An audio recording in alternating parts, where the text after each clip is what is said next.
everyone, it's Hannah here. I'm just going to read to you a couple of stories. I hope you're all well and that you've had a good week, whether you've been doing some homeschooling or playing lots outside, and you've done a bit of both. We went to Hillhead Beach last week on a very sunny day, which was lovely, and Eva and Juliet really enjoyed playing in the sea. And although we're quite glad it's half term now.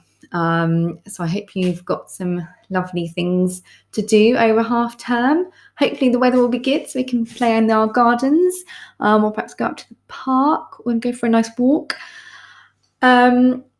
It's lovely to be able to read you a story here today. And I've just got a couple here for you, and then I'll just share a little activity that you might like to do at the end. Okay, right, so the first one is from the Jesus Storybook Bible. Some of you may have this at home already, and this story is called How to Pray. I hope you can see it okay, actually. I'll come this side. That might be a bit easier, mightn't it? That's better. I hope you can see it.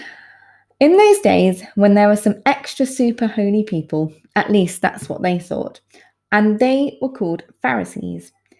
Every day, they would stand out there in the middle of the street and pray out loud in big, extra super holy voices.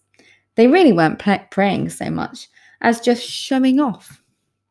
They used lots of special words that were so clever, no one understood what they meant.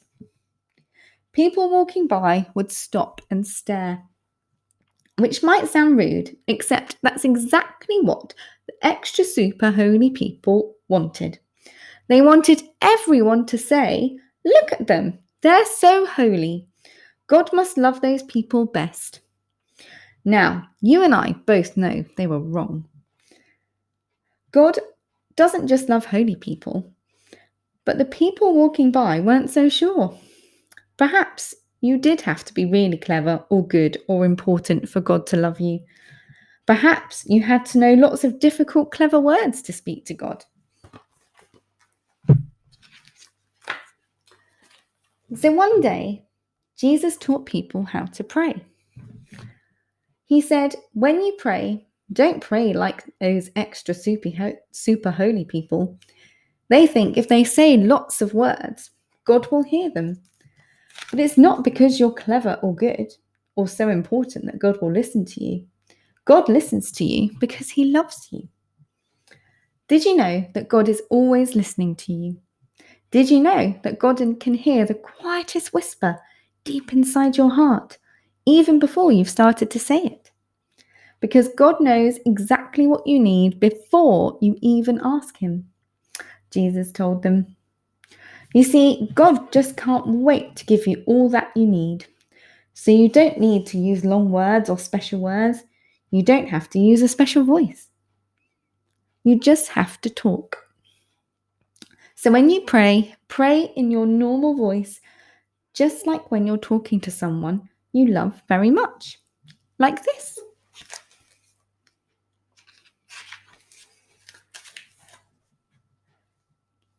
Hello, Daddy. We want to know you and be close to you. Please show us how.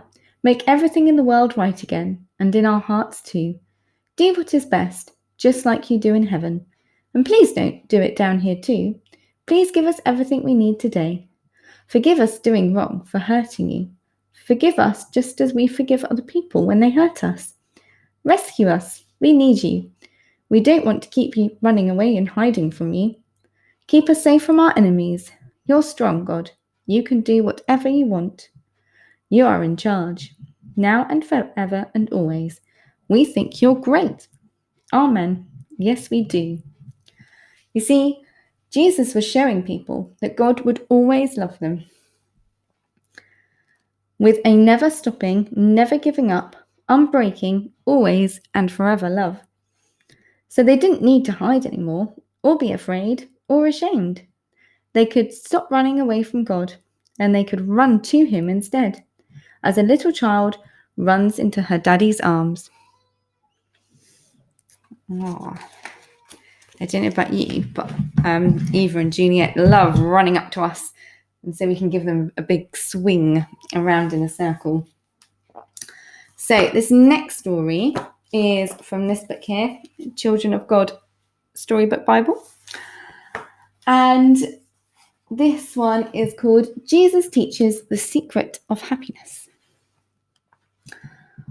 One day, Jesus told his followers about God's dream of a world where all the children of God are loved and cared for, and no one is left out. Blessed are you who are poor, for all God's world is yours. Blessed are you who are hungry, for God will feed you. Blessed are you who are sad, for God will comfort you, and you will laugh again. Blessed are you who feed the poor, and for you are the hands of God. Blessed are you who comfort the sad, for you are the arms of God. Blessed are you who work for peace, for you are the voice of God. Blessed are you who are loving and kind, for you are the heart of God. You are the light of the world. Shine, let the world see your goodness, and therefore give glory to your Father in heaven. If you are angry with your brother or sister, speak to them from your heart and make peace. Forgive, and you will be forgiven. Love your enemies and pray for them, for they too are children of God. Do to others as you would have them do to you. What you give the world, so the world will give to you. So, and there's a little prayer at the bottom here. I'll read it out. I can't quite see it. Dear God, thank you for showing us the way to true happiness. Okay, I'll just show you the little pictures here because there's some lovely pictures.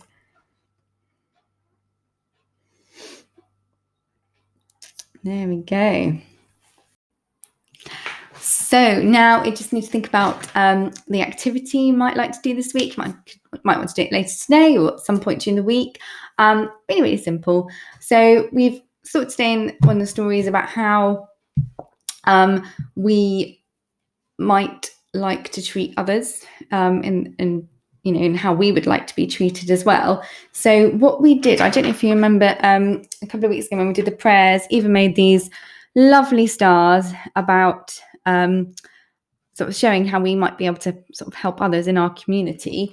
But we've added to that today, thinking about how Eva was thinking about how she would like to be treated and how she can do the same back to others.